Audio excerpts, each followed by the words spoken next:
Ladies and gentlemen, dear friends, good evening. Good evening. If you can be so kind and put in the comments, whether you are on YouTube or LinkedIn, that you can hear well and you can see well, so we can start. I will switch off my phone. So if you can put in comments that all is good. I see Finský krajánek. Here, good evening to Czech Republic, beautiful country of Santa Claus ready.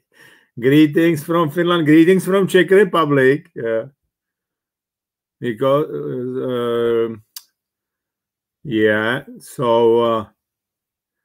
it's taking a little bit, time because the StreamYard, what I can see, Lucie Holbova, good evening. It's taking a bit, more time. Michal Konstansky, good to see you again. Good to see you guys all. So if you can, looks like both LinkedIn and YouTube is okay, and you can hear me and see me. So we can slowly start. I pick up the today team, and I will speak for like 20. Marek Kois, Jan Puchalka, hello. Chris got to Vienna. It's funny, but it seems that the StreamYard, it's like packing a lot of people in pipeline and then pushing it, because now you are a lot of you suddenly, okay. Dita Horgan, Václav Trejdo. So the topic is emotions, right? And I'll start what kind of the top guys who are really like all life on emotions are saying about it. In 1995, I was picked up by Bill Gates, and I was in the special program for 1 year called Bench. Those were like people, it's kind of the talented people who were, getting ready for some big jobs. And one guy who was like teaching us online was Daniel Goleman. As you probably know, Daniel Goleman wrote like the key book on emotional intelligence called Emotional Intelligence, in fact.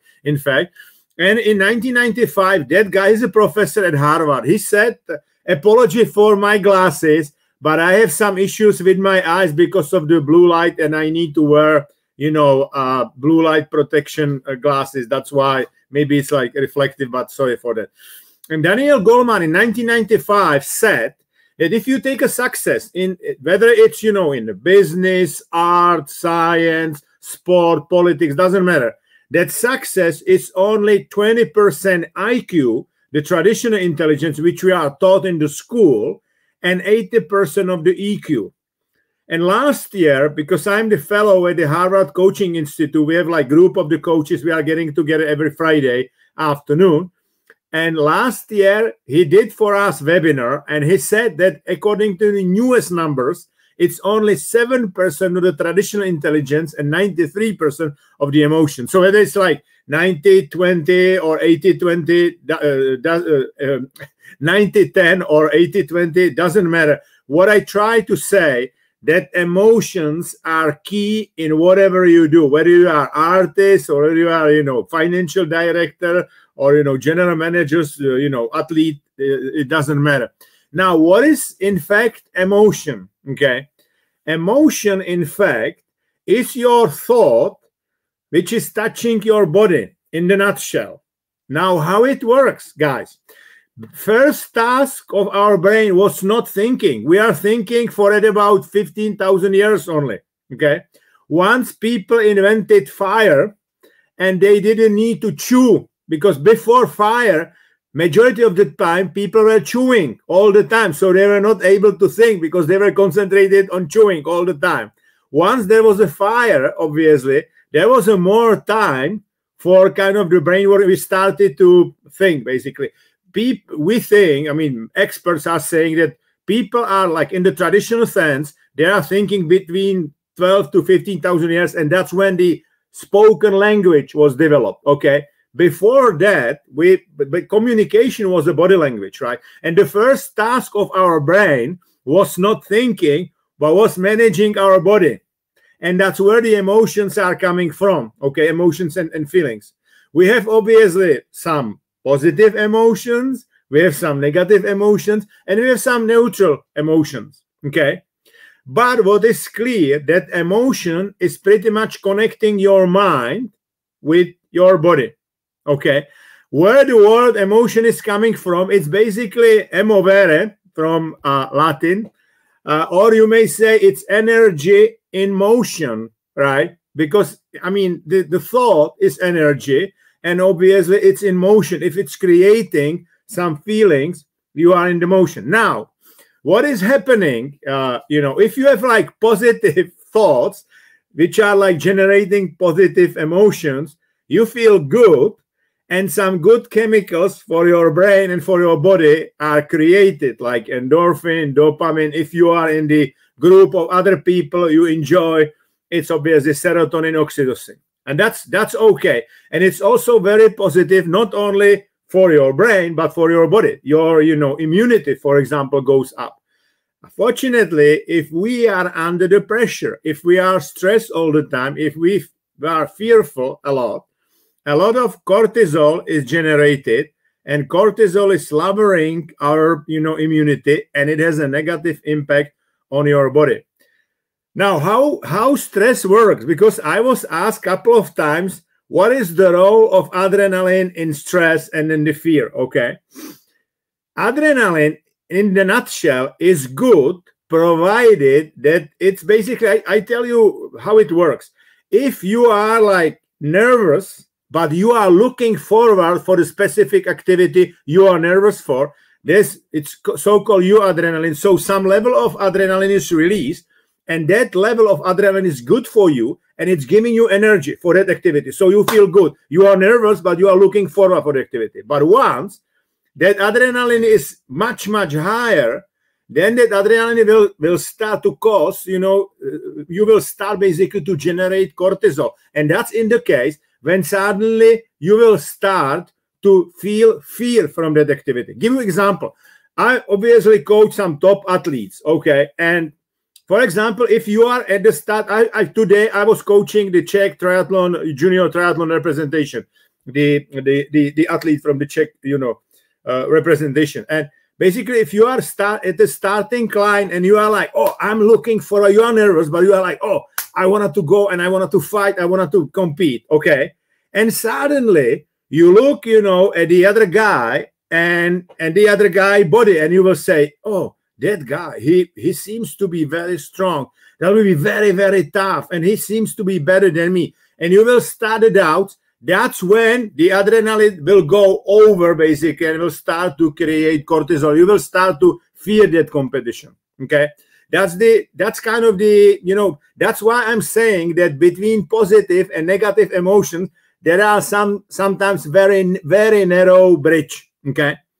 Now, why emotions are so important? Because emotions are are causing us to feel good or bad, and it has a lot of impact on our performance, okay? Because the way brain works, the major task for brain is basically budgeted energy for different activities, okay? So the brain is, in fact, you know, trying to budget energy based on the previous experience. So whatever is in your subconsciousness, whatever are you learning from the past, if you are in the new situation, your brain is comparing the new situation and trying to connect it with some situations you were in past, okay? Whether it was, you know, similar. In fact, it's calculating all the time probabilities. Hey, this is the picture. I was there already. That should be, you know, fine, okay? And that's the way the brain is budgeting for the different activities. The brain is budgeting, you know, the energy. Funny enough, brain is relatively small part of our body, but it consumes 20% of our energy, total energy, okay? And there are two major things which we consume a lot of energy for. A, if we are moving, okay? That's a lot of, we consume a lot of energy if we are moving. That's number one. And if we are learning new things, that's another, that's a lot of, you know, energy. It's a very, you know, kind of the difficult process, if you like, whether it's like physical learning or whether it's, a psychological learning or mental learning. That's why the best performers, whether it's like surgeon, Jan Perg, who is one of the best, cardiochirurgists in the world, or some athletes, they basically know how to work with that energy, because once you are able to repeat the same activity many, many times, and you are able to go in the flow. Flow are moments when the task is very difficult for you, okay? You have, for example, a very difficult conversation with your boss or somebody else, with your customer, but you are at your best because you are using your best talents. That's where you are in the flow, okay? And in the flow, basically, you go on automatic pilot because you are so much experienced, and your brain is, so well wired through those synapses that it's, good for you. This is why if people are really good in some activities, they train for that activity a lot, because skills, the way skills are created is following. You have some talent, or you have maybe less talent, more talent, doesn't matter, but you have some talent. It's a genetical thing. Once you develop your talent, you are using your talent, you are creating the skill, and that skill is captured in your brain through synaptical connections, okay? More you do it, stronger connections are there, and if those connections are very strong, it's called myelin. The process is called myelinization, and it means that you are able to do that activity under, tough conditions, number one, and number two, in a very fast way, okay? This is why if people are, playing or working in the flow, they are able to do it for quite long time, because they are not losing that much energy, because they go on automatic pilot. If it would be like for the first time, the learning, it's much more. It's a learning in itself. It's a very exhaustive, activity. That's why if adults are learning, they should learn for 1.5 hours max, and kids for 45 minutes, right? Because you are like learning. If you're learning, you need to focus a lot on what you learn. But then during the night, all of the neuroplasticity, the new synapses, the new synaptical connections are happening during the sleep. That's why we need to have a good sleep, right? This is also a reason why, if people, concerning to the emotions, if people are not sleeping enough, they are nervous, they are, sometimes fearful, and etc., right? So this is, what is it? Now, a lot of people think, hey, if I have some, negative idea, this is it, and I can't do anything with the negative idea and negative emotion. I just need to live it through. It's not true. It is not true, because we are not our idea. I tell you how emotion is created. What is the process? Okay. Our subconsciousness, which goes like 90% of all brain activities every day, even more sometimes, 95% of our brain activities are automatic programs, which are, pushed in subconsciousness, okay, in our memory, in our long-term memory, basically. And this is the same. We have around 65 to 70,000 ideas a day, thoughts, and those are like automatic, and it's pushed from your subconsciousness. So you are not your thought. Your thought is created by your past, basically, whatever is captured there in the past. That's why you need to be very careful what you are putting in your subconsciousness. If you are putting there, for example, give you example. I used to have one athlete, and his mantra was, I never lose. That's a very wrong mantra, because your amygdala goes, I never. It's like crossing the never and concentrating on the lose, okay? So in your brain will be, I lose. So the right mantra is, I always win, okay? I always win. That's the right, mantra. That's a huge difference. So once, the thought is pushed from your subconsciousness, depends what kind of a thought is it.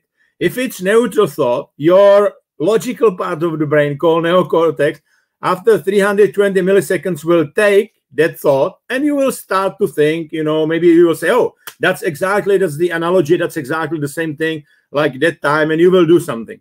If it's positive, again, the same, process like with the neutral thought.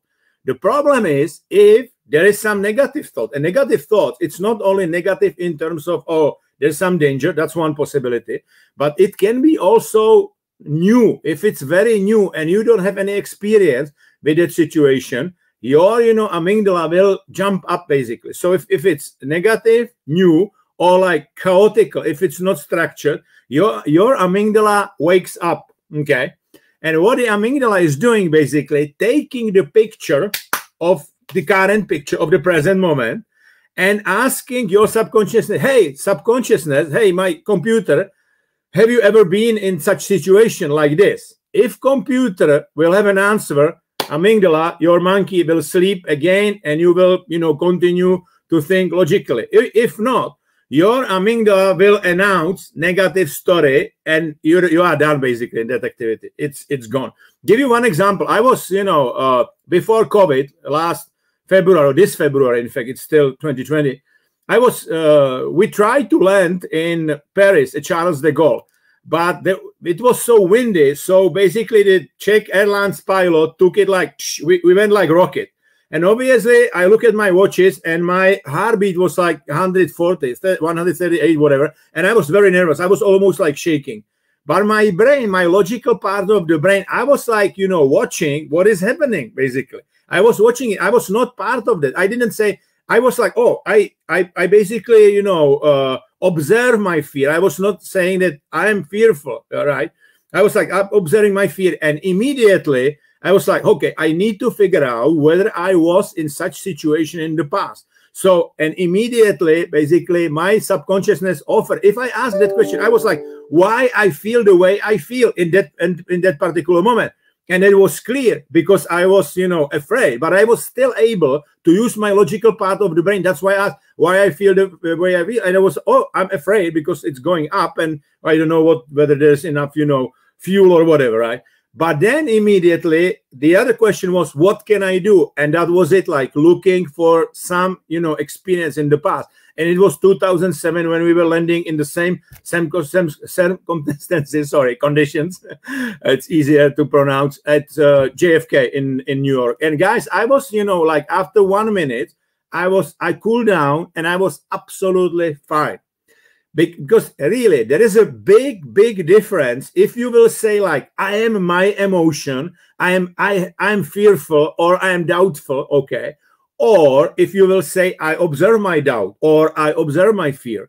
Because if you observe something, you are not part of that. You are not like, if you feel like I'm fearful, it's like that. If you observe it, you have some distance and you can still use your neocortex, your logical part of the brain. And then obviously the question is, why I feel the way I feel.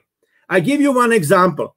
I have one, lady fighter. She's there's a World Cup in Beograd in Serbia, and she was not having any competition for 8 months. She came to me. Adela is her name. Adela Hanzličková. You may see her in the news today. And she came to me like 4 weeks ago. She said, Jan, I'm so afraid. I didn't fight, for 8 months, and all the others, they were, some competitions, whatever. So we started to work on it. I said, you need to start to observe your feet. Net, she's in the final, basically. She'll be at the worst case scenario, she'll be the second at the biggest competition this year, even though she was not having those competitions. But once your brain is able to do it, that you are like observing your fear, okay? That's a very different. That's the way you can start to work with your emotions. I'm not teaching people not to have any emotions. That would be stupid, okay? But we need to be able, if you are able to follow your emotions, what is it and what is the trigger of that specific, because emotion is created through some thought. And if you capture that trigger, you can work with that specific, emotion, right? Because, and that's pretty much from Viktor Frankl. I mentioned it probably last time. Viktor Frankl created something he called freedom of choice. You cannot influence in your life very often what is happening to you, right? That's, not always you can influence it, but you can always influence your reaction. And between those two, there is something which is called freedom of choice. You are free to choose what will be your reaction. Give you one example. There will be somebody who will be very nervous, shouting on you, whatever. So it's very bad attack on you. So you can do the same like him and say, oh, you are shit or whatever, right? And you can basically, your amygdala can do that, you know, emotional hijack. Or you can say, okay, I recognize that, you know, I am fearful or I'm, you know, pissed off by that person, whatever. But I just, you know, watch it. Okay. You can breathe in and breathe out, and you can have logical reaction still, you know, and a nice reaction, even though sometimes if the other person is like, you know, choleric, it doesn't work that much, you know, right? But this is it. It's you are free to choose what is your, you know, what can you do. And now I can give you some tips what is interesting, right? There are like, if you will go more deeply, there is a Professor Ekman, and he talks about 6 major, you know, type of emotions. And he's basically saying that from like your eyes and so on, you can figure out what the emotion is and stuff like that. But there is a new school of thoughts from, she had, in fact, she talked to us last week. Lisa Feldman Barrett, she is from Harvard also. She's a professor, and she's saying that you need to see emotions in much broader context, because they did some research and they figured out if you show people only like eyes of that person, some people are saying, oh, he's angry, you know, but if they like release the whole picture, he was smiling, in fact, right? So it depends. So you need to look at it in the broader sense. Okay. Now, there's something psychologists call emotional variability, which means like, you know, majority of the people, they are like, okay, I'm in a good shape or I'm pissed off. Nothing in between, right? More like granular, you know, emotions you have, you know, better for you. And now what is helping to have this emotional variability? Because then if you have a more emotional variability, then you can react better in a different situations. You have like more kind of the weapons, if you will. Okay. Number 1, it's curiosity. And it's clear, because curiosity, I'm not saying that curiosity is killing stress, but what I realize, I mean, I am like practitioner. I don't do any, you know, science or whatever. But what I realize as a practitioner, those athletes and execs who got like very high curiosity, they are much more, you know, stress protected than the other guys. I tell you why. Stress is about fight, flight, or freeze, basically. 3 things. So it's negative zoom in. Stress, your brain is giving you just 3 chances. Because remember, from the past, stress was basically fight for your very life. Okay. For survival. That's why all other functions in your body, like the logical brain, you know, digestion, everything else is shut down. Stress is not, you know, brain store or any like nice, you know, digestion exercise. No, everything is shut down. That's why if we are very long time under the stress, we have digestion problems and so on. Okay. So it shuts down. While if you are curious, you go in a very broad way and you see much more options. And that's why you're putting much better stuff in your subconsciousness on that hard disk, right? And then your subconsciousness can have in tough situations better answer for your amygdala and cool amygdala down. So the first thing is curiosity. That's number 1.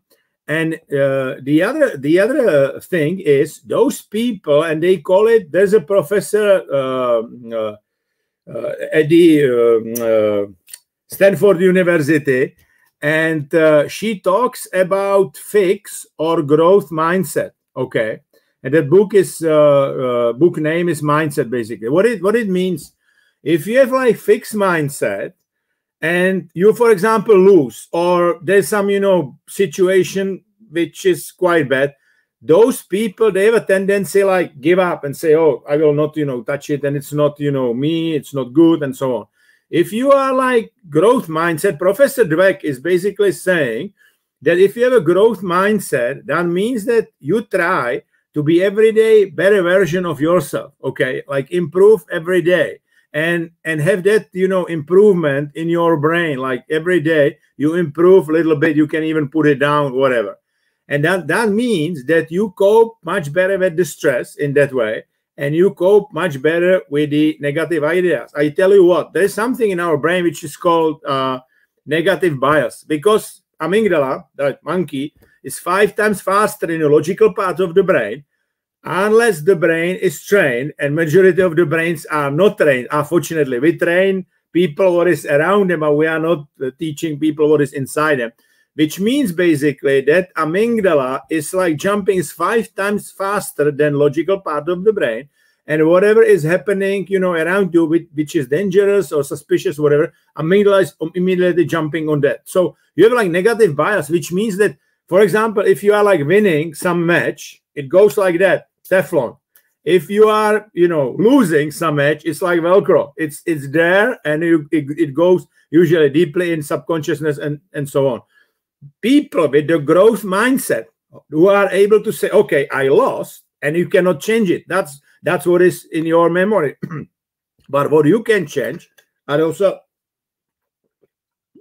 that was our discussion last time, you can change your view on that loss or on that mistake or whatever. You can basically say, okay, those are the things I play well or I present it well, and those are the moments where I need to do a better job next time. Basically, you correct it, right? It's called reframing in psychology. And this is the way how you store even kind of the negative experience with a positive view. You will not change. You lost. This is it, okay? What you can change, it's your glasses, okay? The way you look at that event. You can look at it, oh, it's terrible again, I lost it, I'll never learn. Or you can say, oh, I'm a little bit ahead, even though I lost, I still learn, okay? And this is the way, you know, you are also like emotionally stronger, if you will, because you are able, obviously, to work with broader set of the emotions and be ready for that, right? Daniel Goleman, in his book, you know, Emotional Intelligence, he talks about a couple of different, you know, parts of the emotional intelligence. Number one, it's self-awareness, okay? And if you wanted to, you know, move on, right, you need to be self-aware. What are your strengths? What are your weaknesses? Who you are as a personality? Where is your energy coming from? And stuff like that. You need to understand yourself, right? Well, let's put it this way. I travel like not this year. I didn't, you know, since February, I didn't fly. This is the longest time I didn't fly in my career, in my life, in fact, you know, right? When I was flying, you know, very intensively when I was doing my jobs in Microsoft, I did in average 200 flights a year. The first thing what they would do, if you like, you know, enter the aircraft, they would tell you before you will try to help with the oxygen mask to somebody else, you need to fix it on your own mouth, right? And this is the same with self-awareness. Before you wanted to understand somebody else, you need to understand yourself, right? Because there's a great saying in English, you cannot give what you don't have. And this is it. So you need to be self-aware. Number two, he talks about self-regulation, right? That you need to be able, that's what we talk about, have a basically emotional variability, variances, you know, and able to work with those emotions. It's okay. I mean, it's okay to feel sad, provided you know why you feel sad. And sometimes you feel sad. You know what? Sometimes when I watch some movie at Netflix, I'm like crying a little bit. I mean, I'm 60. I can, you know, recognize that. I'm crying sometimes, right? Because it's so touchy-feely and so on. And I'm not like fighting that cry, saying, oh, yeah, you are 60. You are not supposed to cry. You are a strong guy, whatever. No. It's absolutely fine because I know, hey, it's a movie and I feel sad or I feel sorry or whatever, you know, right? That's it. This is absolutely fine, right? And more you have those experiences, obviously, you learn much more to work with your emotions. So self-regulation is the second. The third are your social skills. If you understand who you are and if you can control yourself, you can go and have a relationship with the other people, right? So if you take Maslow's pyramid, it's basically at the bottom, whatever is like food, shelter, and stuff like that, whatever you can buy for the money, it's down there. But once the bottom of the Maslow pyramid is secure, it's all about self-recognition. You recognize yourself, but it's also recognition by the other people. It's basically the social environment you are in. And on the top of the Maslow pyramid, it's self-actualization, which means that you are doing something where you use your talents, you know exactly who you are, you know, you are on that thing, and so on. So the social skills are very important. But what I'm saying, if, for example, you have a, you know, doctor, okay, you're like practitioner, and the doctor needs to tell you some not very good news, okay, maybe it's not any fatal whatever, but maybe he needs to tell you, hey, there will be some surgery needed, okay. So there are several ways how to tell you, very, you know, kind of the emotionally aware, okay, say, okay, this is it, by the way, and that guy was going through that, it was absolutely fine, and be open and honest with that. Or you can say, hey, this is the operation, obviously, you know, it can be very, very hard for you and very dangerous for your life, whatever, right? And funny enough, you know, doctors in majority of the countries, they don't have any, during the 6 years in Czech Republic and majority of the countries, doctors are studying 6 years. They don't have any emotional, you know, training or psychology training or whatever, right? This is it. And they should probably, because if you don't understand who you are, you cannot understand, you cannot be like socially skilled working with the other people. Because one thing is like your, you know, job, your art, what you need to do. But then the other thing is how you work, how you communicate with the other people, right? And that has to do with the fourth thing. And that's pretty much, you know, empathy. The way you are able to feel what the other people are feeling. And there are people who are like more empathical. There are people who are less empathical. And empathy is like, I am empathical. I will probably mention it, but it's not in a very broad sense. I need to know that person for some time, and that my empathy goes very deep. I will do whatever for that specific person. So, which means that I have a lot of different, you know, people I communicate, whatever, but like real friends, it's probably 10, 15, you know, I have both here and abroad who I know really broadly. While the broad empathy means like you are empathical in the broad sense. And last but not least, it's about motivation and inspiration. That's another part of emotional intelligence. Motivation is very important. This is about results, and obviously we are all measured in the results. But the best way how to achieve best results is to be inspired, you know, right? Because if you have emotional connection to that activity you do, then, you know, you usually are able to, you know, achieve great results. So if I would summarize it, how to work with the emotions. First of all, those people who are able to work well with the emotions, they understand very well who they are, okay? Who they are as a personality. That's number one. Number two, they recognize that basically, you know, the reality as such is very different for different people, because you can capture only 120 bits per second of reality out of the 11 million, which means like all people who are on the call, you have a little bit different sense of the reality from me and from each other, right? And obviously what is good, that you can change your view. If something is happening, that happened. You cannot change that event. It's past. What you can change is your view of that event, okay? And in fact, that's the same if somebody is, for example, trying to go after you, you know, right? You can go after him, and you can go, or you can say, okay, now it makes no sense, you know, to create even more fight. And you can say, hey, I don't want to discuss that. Let's cool down, and then we can, you know, continue, right? So that's kind of how you change your view. Then inspiration, as I said, inspiration is bringing people in the flow, where you have the main,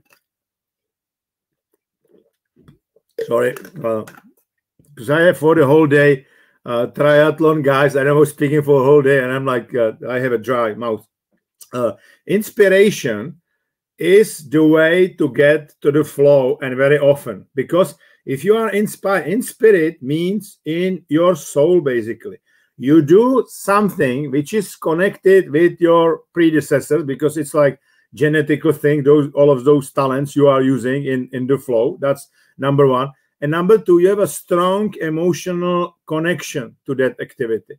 And then there is another thing which what I realized, that if you are making some other people happy through some activity which is making you happy, then your happiness goes even higher, right? Because we are social, beings, right? Because we are not like, we are individuals, but we like, to work with the other people. That's another way. Then what is good to train, how you can influence people, because once you understand who you are, you can figure out what are other people who are like, what is the same with the other guy, where the other guy is different, and then you can influence the other guy, whether it's a customer or your family, your daughter, your son, whatever. Because if you understand more who you are, like this self-awareness, you can understand much better who are the other, and then obviously if you understand them, you can understand what is the best way to influence that person. And that's another great thing. And then those people who are working with emotions, well, they have because they are usually curious, which means they are flexible and they can change their mindset, how they view themselves, how they view other people, and how they view the whole world. Okay. Because look, if, for example, when I was born 1962, if my mindset would stay like when I was, say, in the first class, 1968, whatever were the knowledge at that time, I would probably not be able to study and then be with Microsoft or whatever, right? You need to have flexible, especially now, you need to have a flexible mindset, and even the way you view who you are, because every day we are a bit different person, because those neurons and those connections are happening every day. And it's good, and it's your choice whether you will choose like, okay, I want to be every day better version of me, improve a little bit, and you are improving your performance, whatever your performance is, obviously through the wins, but also through some mistakes. Because if you realize what is the mistake and you work with that, that's perfectly okay. But what I try to say that a lot of people think, oh, I was born like that, which means that I have such emotions, I'm sad person, or I'm like pissed off all the time. It's not true. Those are excuses, because there is neuroplasticity, which means that you can rewire your brain. It takes obviously some work, right? You need to change behavior, you need to change the way you think, for example, about the mistakes. But it's like step by step. It doesn't, a lot of people think, okay, if I will listen now, Jan, then tomorrow I will totally change. It's bullshit. You will not, It's step by step. It's a small steps every day. There's something in finance called compounded interest, which means like, if you like every year will, gain like 10%, you will double your income in 7 years, basically, right? And that's the same, compounded interest. It's like positive snowball, okay? It's getting bigger and bigger. And that's the same with your habits, with working with emotions and so on. Okay, so that was it. Let's have some, is the best person you work with. Damn, she is so strong and beautiful. I'm jealous.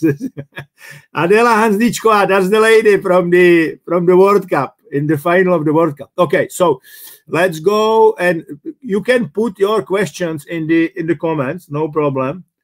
Dita organs, greetings to Ireland. I'm from Czech Republic and I go to military hospital. I'm doctor from military hospital. Camille H, perfect. I was in the military hospital with my elbow, like 2 months ago. It's a very good hospital. Daniel Goleman is discussing the emotional brains respond to an even more quickly than the thinking brain. Exactly. Very well said, Marek. Very well said. Because obviously, if you go only like logic, it's not the way, you work. Because obviously, I have a lot of very talented, you know, athletes, and logically they are one of the best in the world, logically, right? If you like measure them during the training, what so on.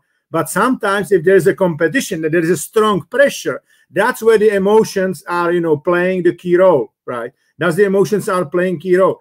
And that's why it's good to nurture our emotions. Most of the people think success is based only on the knowledge, but it's half true. Being yourself, bringing right emotions, combining strengths and knowledge, that's the key. Be the positive leader. Yeah, I agree. The one reason, you know what is fun? They send me Albatross. They send me only like Czech Republic. I don't have the other numbers from the other countries, but Positive Leader goes very well even during COVID, that book, you know, right? And it's already 4 years since I launched it in English.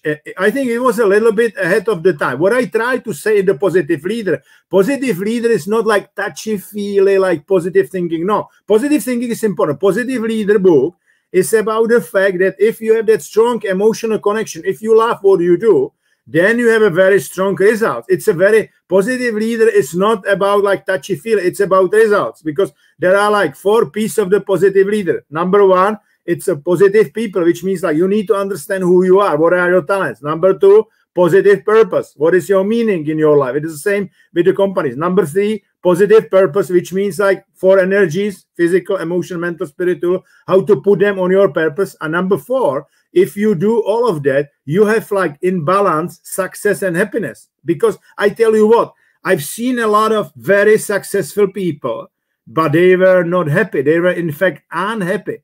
And to me, if you are successful, but you are not happy, that's failure, simply, right? That's failure, because, I mean, what is the success for if you are not happy after the success, right? And unfortunately, a lot of people are doing stuff just because of the success, because of the money.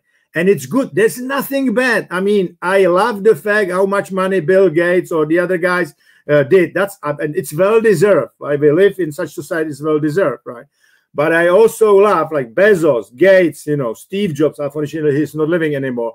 They did it because they absolutely love what they were doing. You know, this is it. If you take like Jagr, you know, for the foreigners, one of the best hockey players, ice hockey players in NHL, he's close to 50, and he still plays not in NHL but in the lower league. But he still plays ice hockey because he loves that ice hockey so much. So what I'm saying, that inspiration and emotional connection to what you do, it's the greatest. It's like the engine for the great results, and that's pretty much in the book. Yeah. Also, Zdenča, darling. That's it. I don't know comment. Finský krajánek. That's right. Hi, nice to see you. Ahoy, Eduard Belsa from Switzerland. Emotions is essential for performance, but having too much confidence is a problem because it shuts down your ability to think. Be balanced, find into your flow. I absolutely agree. I agree, because if you are like too confident without training, right? I tell you what, if you want to be champion, it's about 3 things. You have some talent, then it's a lot about hard work. So it's talent multiplied by the hard work, and then multiply by the flow, because more you are in the flow, faster you are becoming the champion. But it is like no way. I mean, only like emotions cannot replace, you know, strong training or practice. Absolutely, absolutely true. Yeah, we need to be balanced. Yeah. I talk already about Adela, Hanzličková, seká se to. Oh, I don't know. Hi, Marek, it might be connection. It's good for me. It might be your connection in place. I don't think it's probably the Marek connection, sorry, because everybody else is saying fine. Greetings from Seattle, from your home company. Oh, perfect. LinkedIn user. Tell me, what are you doing in Microsoft? Oh, from your home company. That's maybe not the Microsoft employee, but anyway. Happiness is decision, my mother-in-law says. Yeah, mother-in-laws are usually right. Very good English. Okay. So, guys, any other questions on emotions or whatever else, you know?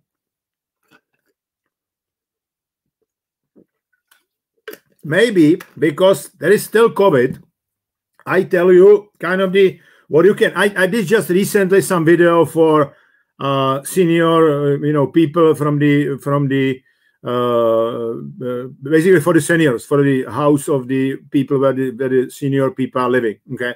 And they ask me what is the best for them to do in COVID. And I think it's applicable for everybody. COVID, for like our mental health, it's about two dangerous things. It's a fear and it's a sadness. Fear, it's because we are like fearful. What if I have a COVID, or what if I will get COVID again? And sadness because we are separated from the other people. So what I recommend to do, number one, try to do every day, at least some part of the day, try to do something which you like, basically, right? Which are giving you a lot of energy. That's when the endorphin is released, and endorphin is improving. It's like you feel better. So it's improving your mood, but it's improving also your immunity if you feel good, right? So endorphin, good. Do something you really like. That's number one. Number two, our brain will survive a lot of things, but what we need to have, it's kind of the clear structure, which means that it's good to have calendar like every day. You don't need to go like every hour, but at least 3-4 things you will do next day, because once you finish that activity, dopamine, which is like your, it's like, kind of appreciation for finishing something. So dopamine is released, and that endorphin and dopamine is like creating like nice vaccine, again, the immune vaccine, if you will. More you will do it, you feel obviously better. That's why also sport is a great tool for immunity, because if you are moving, it's this is very good, because what is happening, right?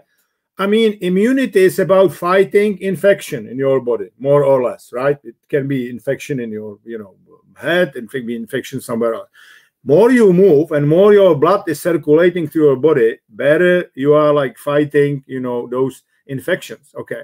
So this is like how to fight fear. Now, how to fight sadness. It's good. I mean, probably you are in the age, or you have a friend, so every day you are in the touch with somebody, but not necessarily those elderly people. If you are like 75 or so, and you are in that house for the retired people, you don't have that much technology. But what is good, to be in touch every day with some people, and that's where the serotonin is released, which is like, serotonin is like when the people are together, at least online, serotonin is released and you feel good. Okay. And the last point is, if you can every day help somebody, it can be a very small thing. That's where the oxytocin is released if you are helping some other human beings. And that's the hormone of love and trust. Okay. Which means that those are like, so you do things you like, you have some, harmonogram of your work, or some calendar, if you will. You are in the touch with the people you like, and you help somebody, right? And those are like 4 elements which are, in my view, improving immunity, but you also feel good. Okay. The last point, which is not necessary for elderly people, but still some people can do it, and that's a Wim Hof method, which is like cold water together with the breathing. Wim Hof is called Iceman. There's a lot of universities like Stanford and Harvard. They did a study whether that guy is like specific, or whether it's replicable everywhere, and it's replicable. I'm using his method for 1 year, and I'm absolutely fine. So what he figured out, that if you are under the cold water, which is helping you to fight infections, okay, you are like, you are in the stress, in effect, you cannot breathe properly. So he created breathing technique, which is helping you to breathe in the cold water or under cold water. So it's like combination. You can watch it. It's on YouTube, or on iPhone. You can have an application. It's like free of charge, and it works fantastic. Majority of my athletes, they are using it. Novak Djokovic works now with Wim Hof. I did online training with him, and I did some reference video for him. I have 2 aims for the future. First, to meet Honza on the stage, and second, I want to make a dance video. Okay, why not? How to calm our amygdala, please. Oh, very good, very good. And that has a lot of to do with the emotion. How we call amygdala. first of all, we should know that amygdala, it's part of the brain, and what amygdala is saying, it's majority of the time, it's not true, okay? Because amygdala is exaggerating. So number one, if you are able, if you have some negative, if you have like positive emotions, positive thoughts, that's fine. In that case, amygdala, monkey, I call it monkey because it's jumping from one thing to the other, amygdala is sleeping. When there is some negative thoughts, amygdala goes up, okay? And at that point, it's necessary to ask why I feel the way I feel. Again, why I feel the way I feel, okay?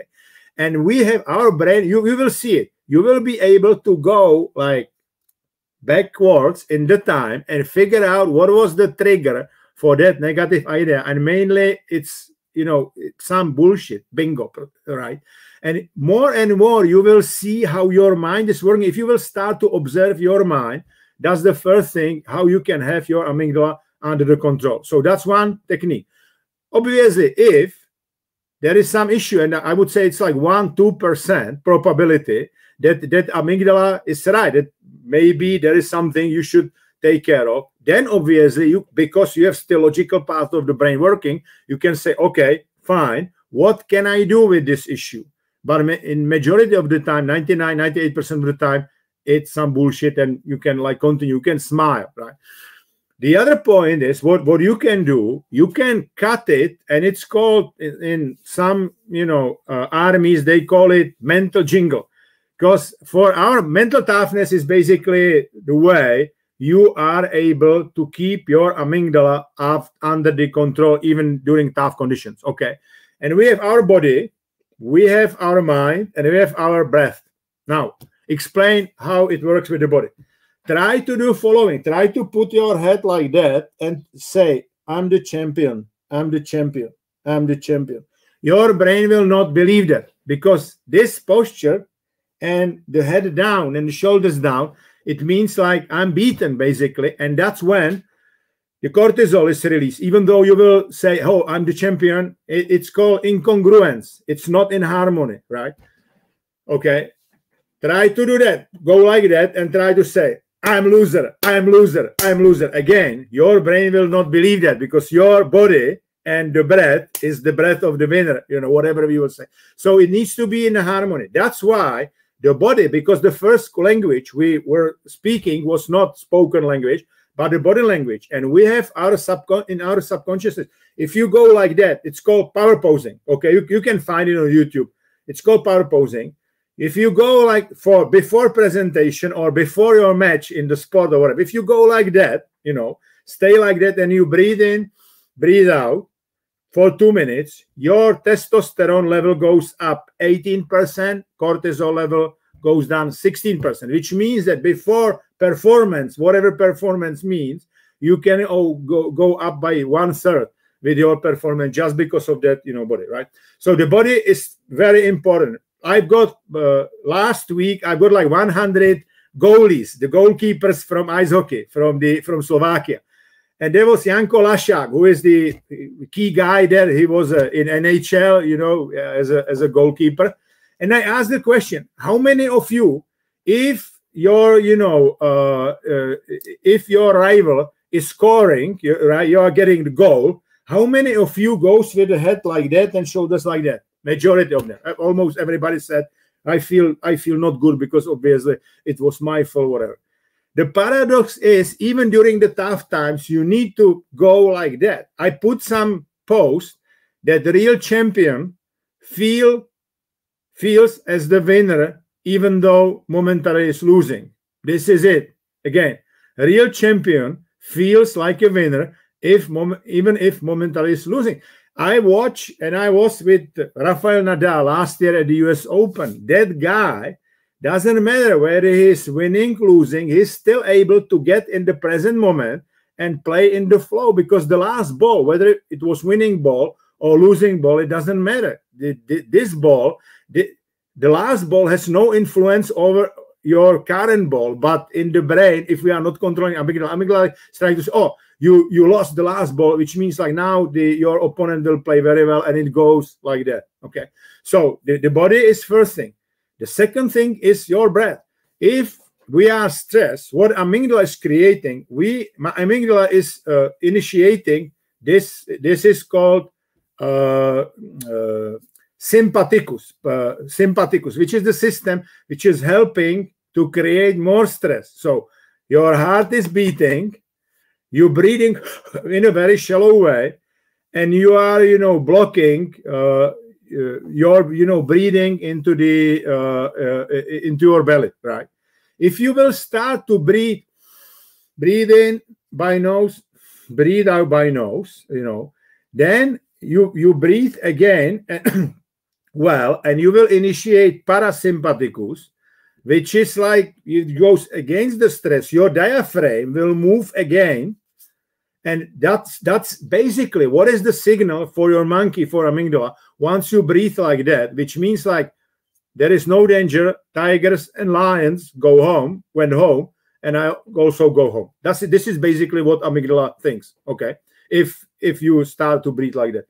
And last but not least, it's our mind, because in your brain you can have you can think only about one idea. Okay, and that's why it's good to have some mantra.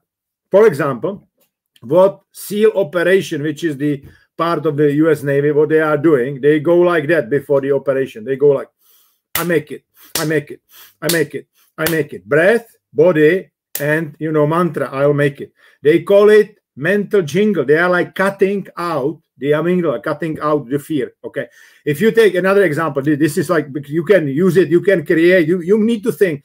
There needs to be something positive, like a mantra, the body and the breath. If you watch what the New Zealand, the rugby team is doing, the dancing they are doing, this is the same thing. The body, breathing, and some singing even, right? This is called haka. It's from old Maoris dancing. This is the same thing. The other thing, what they figured out at Harvard, they did a study, and they figured out if you are like if you are fearful and you stay, okay, and you do a couple of steps ahead, your fear or your stress can go down even by 40%, which means that our brain works like, once you are able to do some movement ahead, right, it has a lot of, that's why sport is fantastic also for your brain. That's why it's you like cooling down.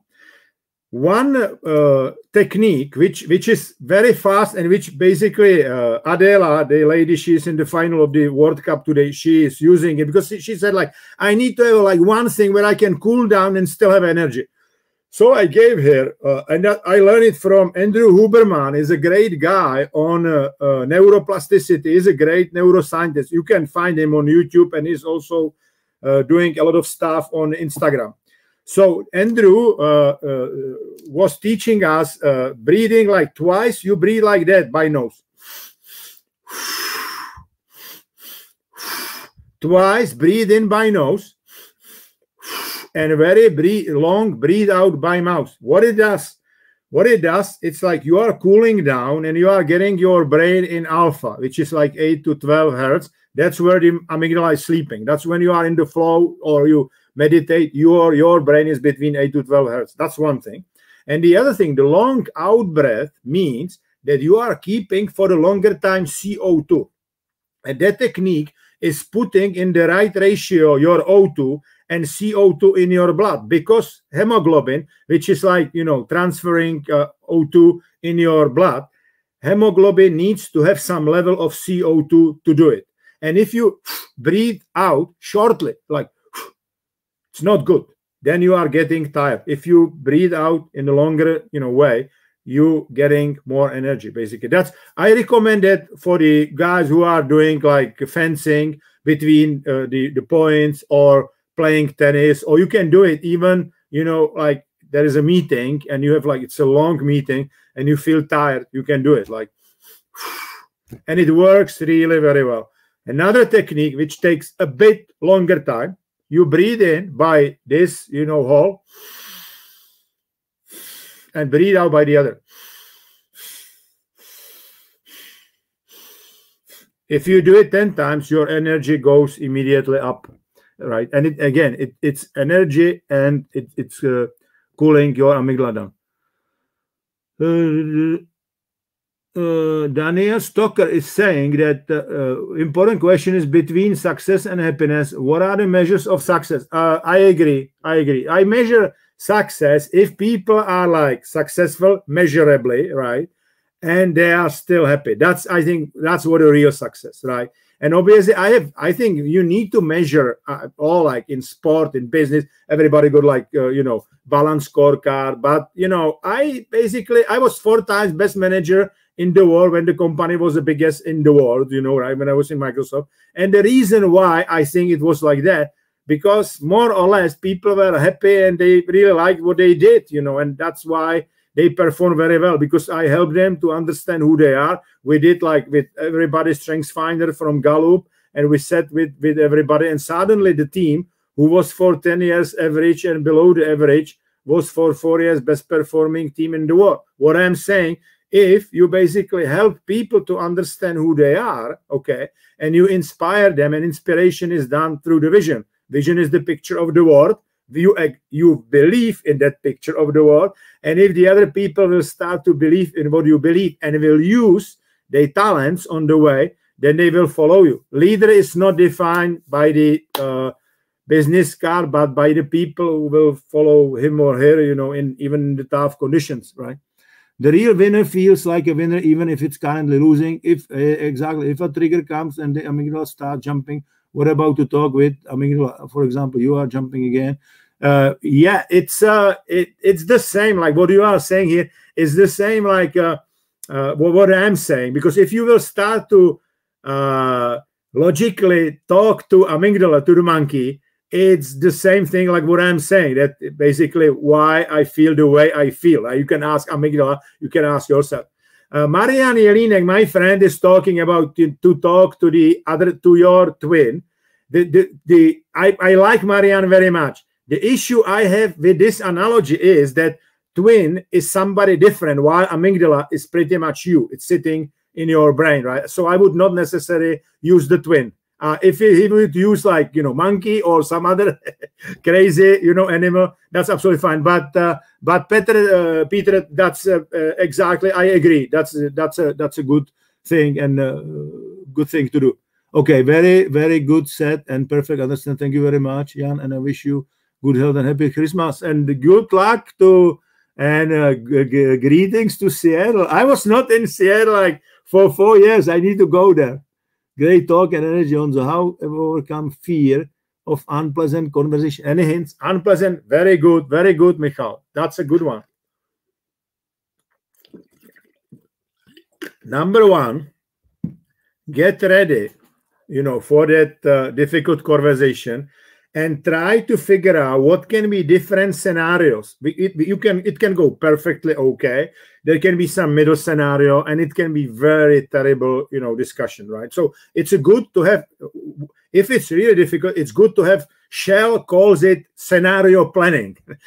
They use scenario planning. What will happen with the planet, whether they will have fuel or oil or whatever. But you can use it in this kind of thinking in that particular situation. So have a different scenarios. If it goes like that, what I will do. That's 1 point. So be flexible in that conversation, right?